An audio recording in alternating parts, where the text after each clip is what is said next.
आज का टॉपिक है एंगुलर सर्विस। एंगुलर सर्विस कैसे पता चल जाता है कि एंगुलर को या सर्विस है। तो a class with injectable decorator called service. जब भी इंजेक्टेबल डेकोरेटर है किसी क्लास में तो वो सर्विस है। ऐसे एंगुलर को पता चल जाता है। A class with focused purpose service are independent from any particular component. मतलब सर्विस अगर हम क्रिएट करते हैं वो और इंजेक्टेबल डेकोरेटर है उसके अंदर एक पास क्या प्रॉपर्टी नेम प्रोवाइडेड इन उसकी वैल्यू रूट। तो हम ये सर्विस हमारे हमारे एप्लीकेशन में कहीं भी यूज़ कर सकते हैं, किसी कंपोनेंट में या किसी मॉड्यूल में या किसी दूसरे सर्विस में यूज़ कर सकते हैं। सर्विस क्या करता है? प्रोवाइड शेयर्ड डाटा और लॉजिक अक्रॉस कंपोनेंट।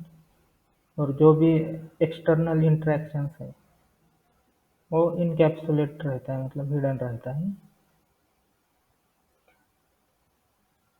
अगर हम सिंगलटन सर्विस मीन्स जब एंगुलर इंजेक्टर जब चेक सर्विस का एक इंस्टेंस बनाता है और उस इंस्टेंस को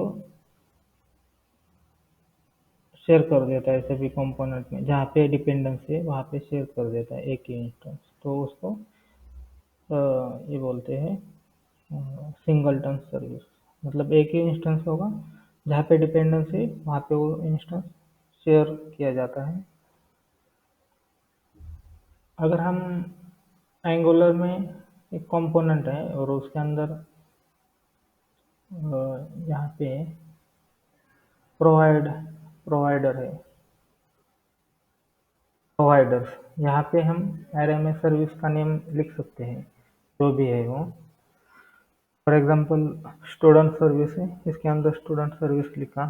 तो ये सर्विस एक इस सर्विस का एक इंस्टेंस क्रिएट हो जाएगा और इस कंपोनेंट के लिए ही वो रहेगा। जो भी उसका स्टेट है सर्विस का, जो भी प्रॉपर्टी वैल्यू है इस कंपोनेंट में एक्सेस कर सकते हैं। मतलब वो सर्विस इसके लिए प्राइवेट है और इसका चाइल्ड कंपोनेंट भी एक्सेस कर सकता है उस सर्विस को। तो अगर हम प्रोवाइडेड इन रूट करते हैं तो वो होल एप्लीकेशन में एक्सेस हो जाएगा। तो हम एक सर्विस क्रिएट करते हैं, स्टूडेंट सर्विस में। मेरे यहाँ पे ng कमांड नहीं चल रहा है तो मैं पहले npm रन करता हूँ और उसके आगे जो भी ng कमांड एंगुलर का है CLI कमांड वो यूज़ कर रहा हूँ। एंगुलर CLI के थ्रू हम सर्विस बना रहे हैं तो उसके लिए कमांड है ng G for generate, S for service. पूरा वर्ड भी लिख सकते हैं यहाँ पे जनरेट, और जी भी शॉर्टकट जी है, एस का मतलब है सर्विस। और यहाँ पे पाथ है सर्विस का, ये फोल्डर है, ये सर्विस फोल्डर, और उसके आगे सर्विस का नेम है जो भी देना चाहते हैं वो दे सकते हैं। यहाँ पे मैंने स्टूडेंट दिया है, एक मैं स्टूडेंट सर्विस बना रहा हूँ। तो एक दो फाइल क्रिएट हो जाएगी।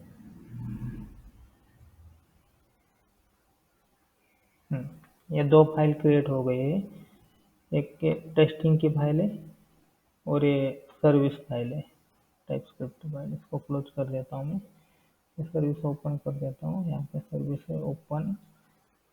इसके अंदर हम शेयर्ड लॉजिक लिख सकते हैं या कुछ एपीआई कॉल करना है तो वो भी कर सकते हैं। फॉर एग्जांपल अगर ये मॉड्यूल है यूज़र सर्विस है तो यूज़र के रिलेटेड ऑपरेशन इसमें लिख सकते हैं logic. For example new user register करना है और लॉगिन करना है, ये ये लॉजिक लिख सकते हैं इसमें। तो हम एक प्रॉपर्टी लेते हैं यहाँ पे स्टूडेंट इक्वल टू एक एरे, अंदर एक ऑब्जेक्ट है रोल नंबर 1, दूसरा property name, name same copy paste करेंगे यहाँ पे, विकास यहाँ पे 2 देते हैं, रोल नंबर 2। ये तो लिख दिया हमने प्रॉपर्टी। मेथड भी लिख सकते हैं, गेट स्टूडेंट, गेट स्टूडेंट, तो इसका रिटर्न टाइप नहीं हो जाएगा, यानी अरे तो ये रिटर्न कर देगा हमारा ये स्टूडेंट, कितने में स्टूडेंट लिस्ट है वो यहाँ पे रिटर्न कर देगा। ये सेव रहा, ये हमने प्रॉपर्टी ऐड किया है। और यहाँ पे मेथड, मल्टीपल प्रॉपर्टी मेथड भी कर सकते हैं। और ये किसी भी कंपोनेंट में ये सर्विस रजिस्टर करना है और ये एक्सेस कर सकते हैं जो भी प्रॉपर्टी है सर्विस। ये बाय डिफॉल्ट पब्लिक प्रॉपर्टी है, ये पब्लिक मेथड है। तो हमें स्टूडेंट स्टूडेंट लिस्ट कंपोनेंट में यूज करना है। तो इसके लिए हम क्या करेंगे, कंस्ट्रक्टर में हम सर्विस रजिस्टर कर देंगे इस कंपोनेंट के लिए। तो प्राइवेट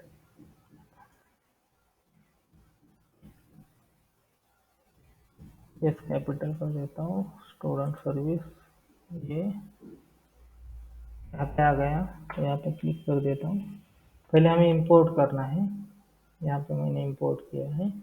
उसके बाद ये प्राइवेट, ये इंस्टेंस नेम, ये सर्विस नेम है यहाँ पे। तो जब भी कुछ API कॉल करना है या सर्विस की वैल्यू गेट करनी है, सेट करनी है, तो हम ng on init में कॉल कर सकते हैं। तो अब हमें क्या करना है, ये स्टूडेंट है, dot student equal to this dot student service dot. Dot देने के बाद ये लिस्ट आ जाएगी कितने वहाँ पे प्रॉपर्टी है, मेथड्स हैं, ये मेथड्स हैं, ये प्रॉपर्टी है, ठीक है, ये ऑब्जेक्ट है, ये प्रॉपर्टी है लेकिन एरे ऑब्जेक्ट है। तो यहाँ पे हम गेट स्टूडेंट मेथड, ये रिटर्न, ये मेथड क्या रिटर्न करती है, जो भी स्टूडेंट है वहाँ पे वो रिटर्न कर रहा है। तो यहाँ पे असाइन हो जाएगा स्टूडेंट को, ये सेव कर देता हूँ मैं। और यहाँ पे चेक करने के लिए कंसोल डॉट लॉग कर देता हूँ, स्टूडेंट, ठीक है, कंसोल डॉट लॉग हो गया।